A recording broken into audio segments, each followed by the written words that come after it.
the Easy Way podcast, where simple tips become real results. Please don't forget to subscribe to our channel. Hello, everyone, and welcome back to the Easy Way podcast. I am Peter, and today we have a very stressful but educational episode for you. We're going to talk about deadlines, time management, and the very important phrase, need to.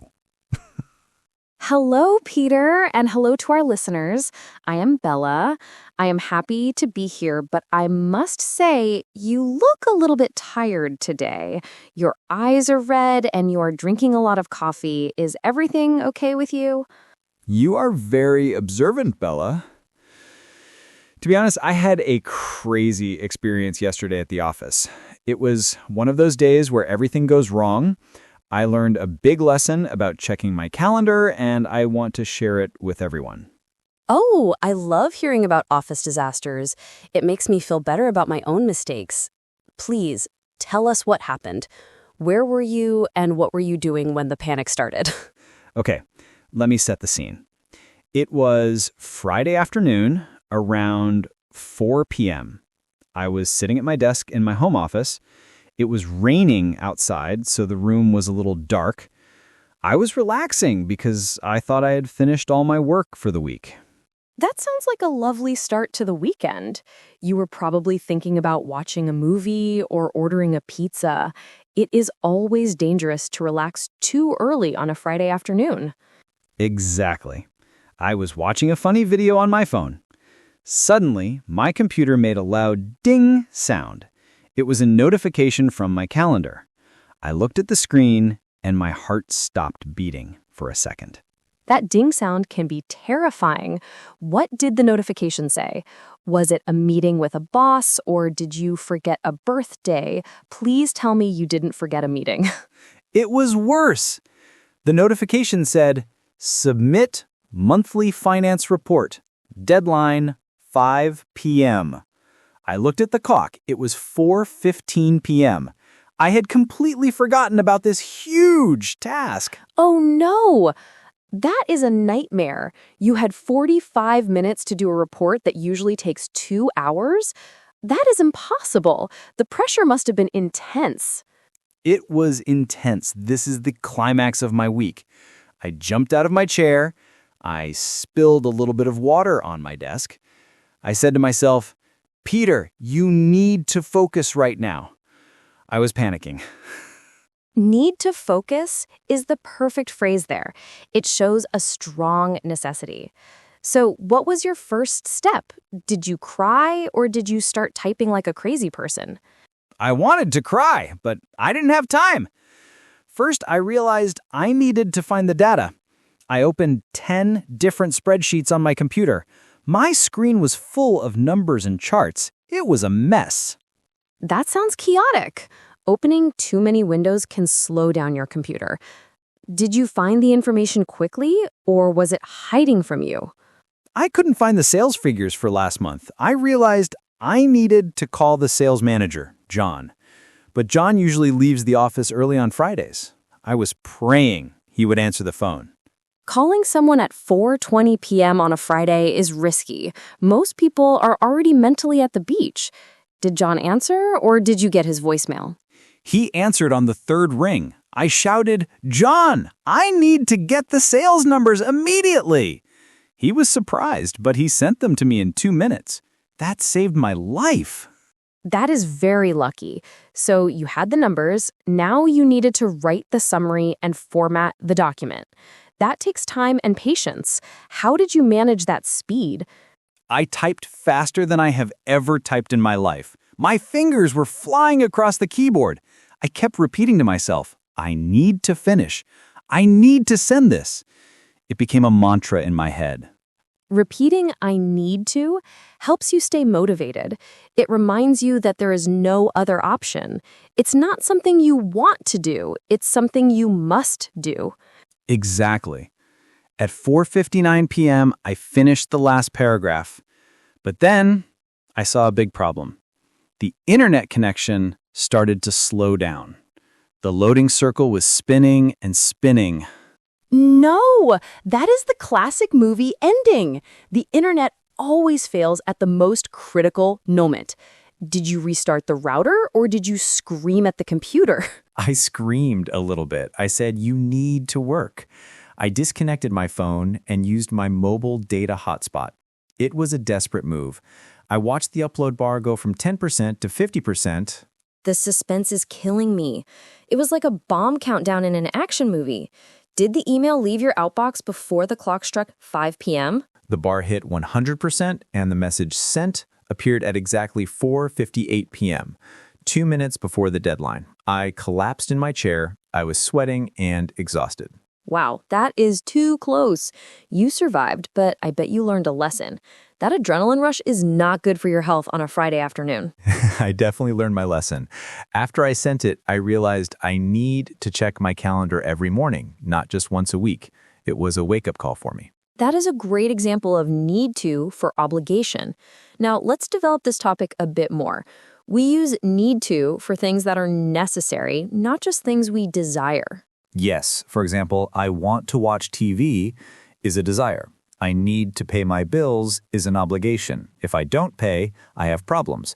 The consequence makes it a need. That is a clear distinction. Let's think about other daily situations. Imagine you are driving a car and the fuel light turns on. What do you say? In that case, I say I need to stop for gas. If I don't stop, the car will stop working. It is a physical necessity. It is urgent.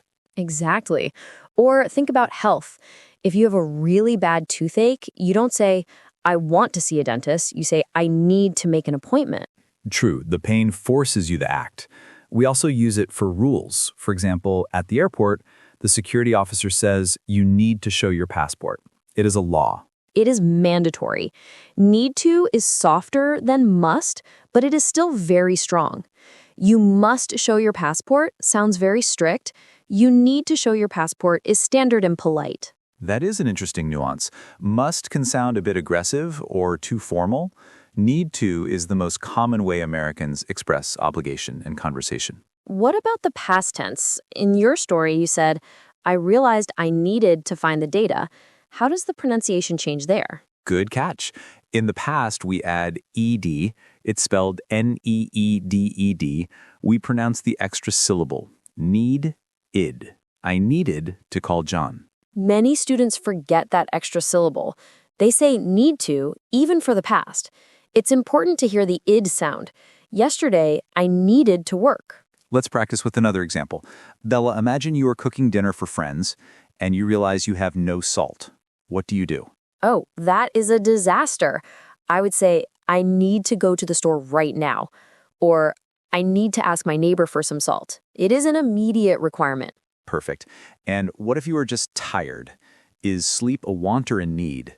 Sometimes I think I just want to sleep, but really my body fails without it. Sleep is definitely a need. You can say, I am exhausted. I need to get some rest. It implies that your battery is empty. It is biological. Speaking of biological needs, coffee is on that list for me. Every morning I say, I need to drink coffee or I cannot function. Is that correct grammar? Grammatically, yes. Medically, maybe you are addicted. But yes, we use need to for strong habits that feel like requirements for us. I admit it. I am addicted.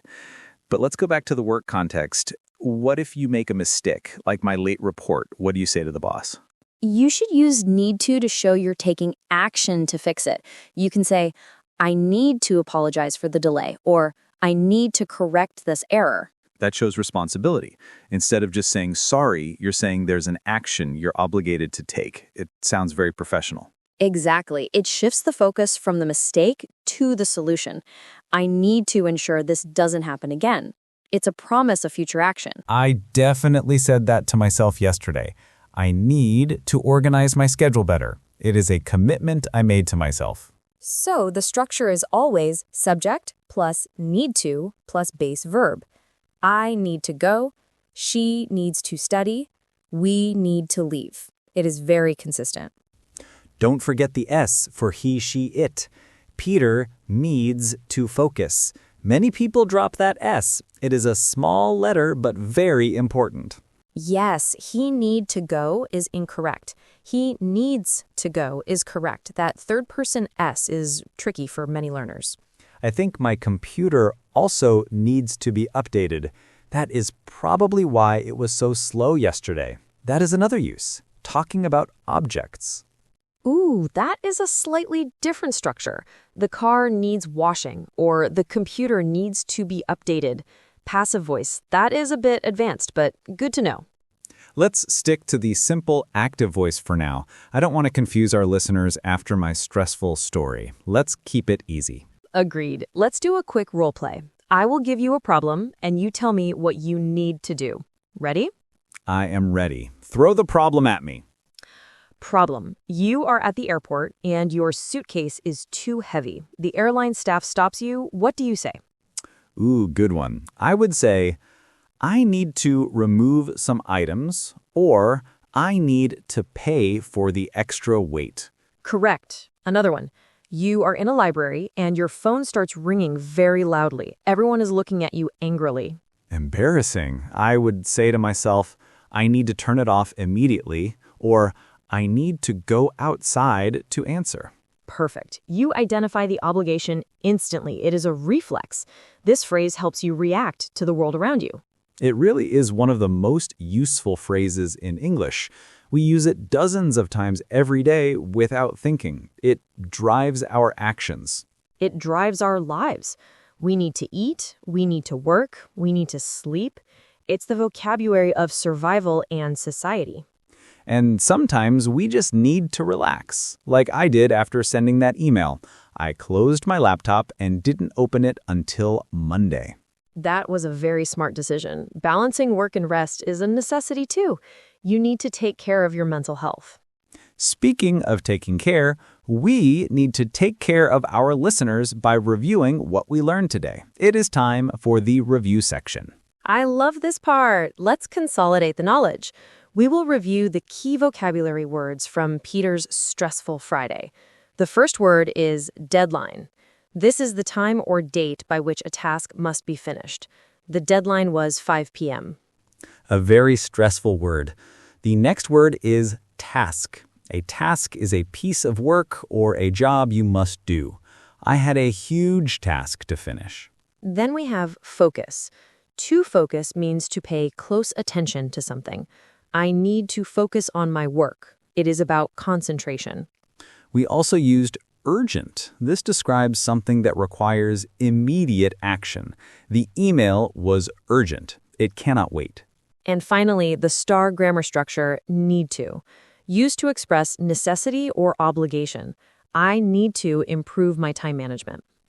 Now, let's recap the actions of the story quickly. First, Peter was relaxing and watching videos when he should have been working. Guilty as charged. Second, I received a notification about a deadline that was only 45 minutes away. I entered a state of panic. Third, Peter realized he needed to get data, so he called his colleague, John. He typed the report very fast. And fourth, I battled a slow internet connection, but managed to send the report 2 minutes before the deadline. Success! We learned today that need to is for things you must do. We also learned that Peter needs to buy a paper calendar. Yes, I'm going to the store to buy one right after this recording. I need to be better organized. Thank you all for listening. Thank you, everyone. Remember to practice using need to this week. We'll see you in the next episode of the Easy Way podcast. Bye.